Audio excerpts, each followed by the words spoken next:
नई Delhi railway station पर भारी संख्या में जो श्रद्धालु महाकुंभ स्नान के लिए जा रहे थे, अपने अपने घरों के लिए भी जा रहे थे, कल रेलवे प्रशासन की बदइंतजामी के कारण, रेलवे प्रशासन की निष्क्रियता के कारण एक बड़ा हादसा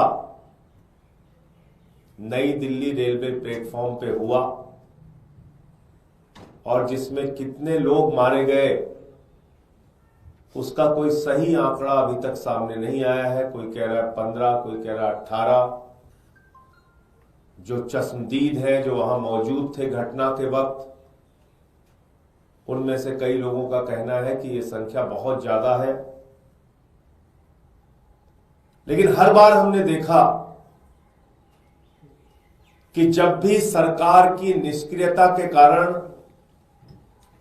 सरकार की खामियों के कारण, उनकी लापरवाही के कारण कोई घटना होती है तो पहला काम किया जाता है लीपापोती का।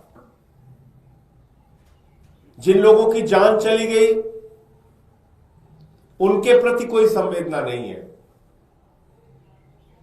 जो लोग घायल हो गए उनके प्रति कोई संवेदना नहीं है। रिपोर्टर्स के मोबाइल तोड़ो, उनको असलियत कैद न करने दो अपने कैमरे में।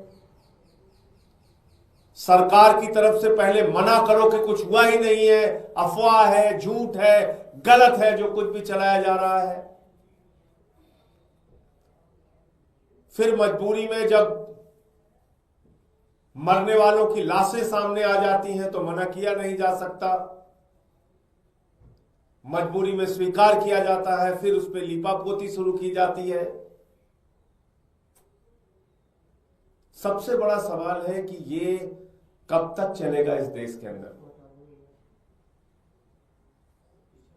देश के रेल मंत्री की, देश के सरकार की जवाबदेही कब तय होगी? कितनी दुर्घटनाओं के बाद पटरियों पे ट्रेन आपस में टकरा जा रही है, 3-3, 4-4 ट्रेन आपस में टकरा जा रही है, सैकड़ों की संख्या में लोग मर गए,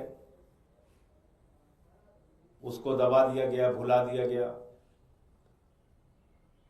रोज ट्रेन एक्सीडेंट हो रहे हैं, उसको दबा दिया गया, भुला दिया गया। कल जो वीडियो आया है वो बहुत हैरान करने वाला है। नई दिल्ली रेलवे प्लेटफॉर्म पे हजारों की संख्या में लोग दिख रहे हैं, हजारों की संख्या में। पूरा प्लेटफॉर्म भरा पड़ा हुआ है, लेकिन वहां रेलवे का प्रशासन नहीं दिख रहा है। उस भीड़ को कैसे व्यवस्थित किया जाए, कैसे नियंत्रित किया जाए, कैसे लाइनों में किया जाए, इसके लिए कोई रेलवे प्रशासन नहीं दिख रहा है। भगदड़ हो गई, लोगों की जान चली गई।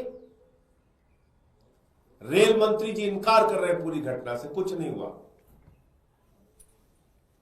दिल्ली के एलजी महोदय एक ट्वीट करते हैं, 29 मिनट बाद उस ट्वीट को एडिट करते हैं। आप ये करने के लिए बने हुए हैं। एक ट्रेन जो 12 नंबर प्लेटफॉर्म पे आनी थी, अनाउंसमेंट हुआ 16 नंबर प्लेटफॉर्म पे आएगी,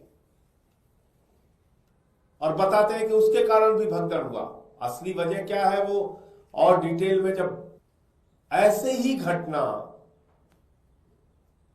उत्तर प्रदेश में महाकुंभ के दौरान रेलवे स्टेशन पे हो चुकी है, प्लेटफॉर्म को बदलने के अनाउंसमेंट की वजह से, तो क्या रेलवे प्रशासन को यह समझ नहीं थी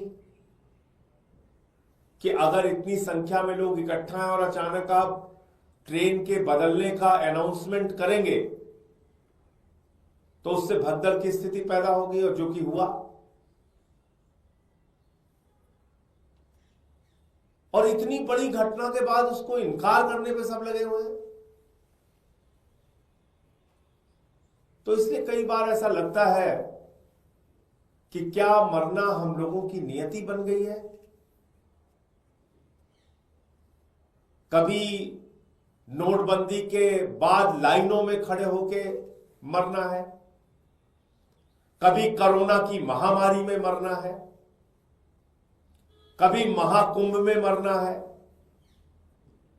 कभी ट्रेन के एक्सीडेंट में मरना है, कभी रोड के एक्सीडेंट में मरना है, कभी रोजगार मांगने पे मरना है, तो कभी फसल का दाम मांगने पे मरना है, कभी फ्लाईओवर के टूटने पे मरना है, कभी पुल के टूटने पे मरना है।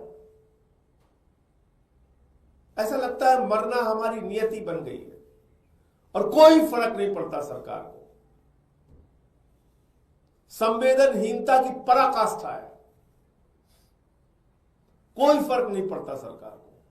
इतनी बड़ी बड़ी घटनाओं पे ऐसे बयान दिए जाते हैं, शर्म आएगी आपको।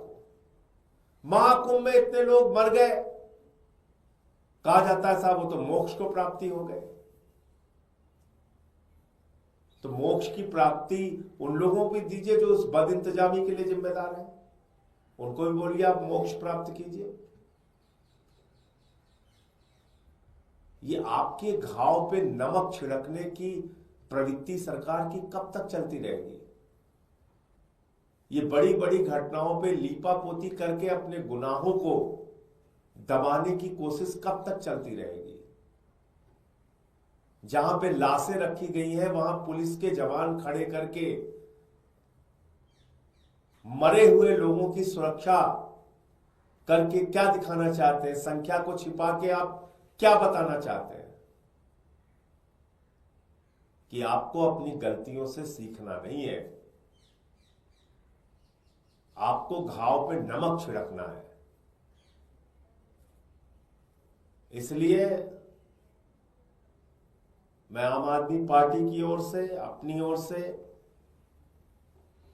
जो लोग इस घटना में मारे गए हैं उनके प्रति अपनी गहरी संवेदना व्यक्त करता हूं।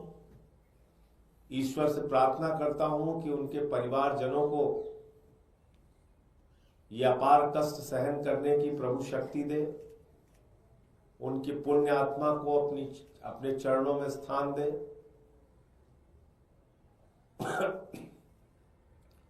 और इस सरकार को सद्बुद्धि दे कि कम से कम ऐसी घटनाओं पर संवेदनशीलता दिखाइए, उसको मना करने की, लीपापोती करने की, झूठ बोलने की प्रवृत्ति को छोड़िए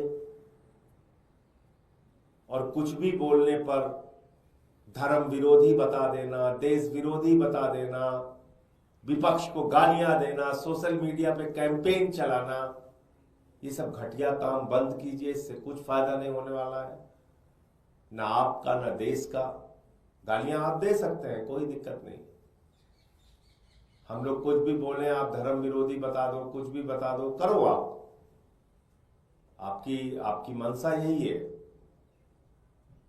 लेकिन कम से कम ऐसी घटनाओं को रोकने के लिए ईमानदारी से प्रयास कीजिए। महाकुंभ में टेंटों में आग लगने की घटनाएं हो रही हैं, भगदड़ की घटनाएं हो रही हैं। 144 साल का आपने इतना बड़ा प्रचार किया कि पूरी देश दुनिया से लोग वहां पहुंचने लगे, लेकिन उसके हिसाब से इंतजाम कुछ नहीं किया। और 2014 में तो इस देश की जनता ने भगवान चुन लिया है, तो अब उनकी कोई आलोचना तो हो नहीं सकती, क्योंकि भगवान की कोई आलोचना होती नहीं। इंसान होते तो उनकी आलोचना की जा सकती है। उनके परिवारजनों को, जो लोग इस घटना में मारे गए हैं, सरकार को उचित मुआवजा देना चाहिए।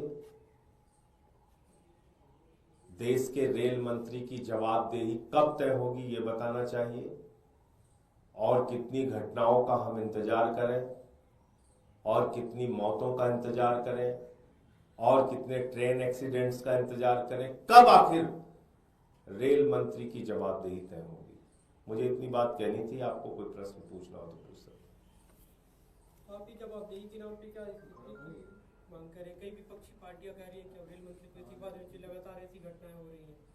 देखिए, विपक्षी पार्टियों के मांग करने से कोई फर्क थोड़ी पड़ता है। विपक्षी पार्टियां मांग करेंगी, वो कहेंगे 4 साल और रहना चाहिए। वो तो अगर उनको खुद से लगता है कि नहीं, रेल मंत्री से कुछ संभल नहीं रहा है, महाकुंभ में जो गाड़ियां जा रही हैं उसके दृश्य आप देखिए, एसी डिब्बे तोड़े जा रहे हैं, हिंसा की जा रही है प्लेटफॉर्म के ऊपर। ये घटना जो दिल्ली में हुई है, इसके पहले तो बहुत सारी घटनाओं के वीडियो सामने आए हैं। तो रेल मंत्री जी की कोई जवाबदेही कब तय होगी, मैं तो इतना ही पूछ रहा हूं। इस्तीफा मांगेंगे तो इस्तीफा तो कहेंगे नहीं, अगर आम आदमी पार्टी वालों ने इस्तीफा मांगा है तो उसको तो 4 साल और रहना चाहिए।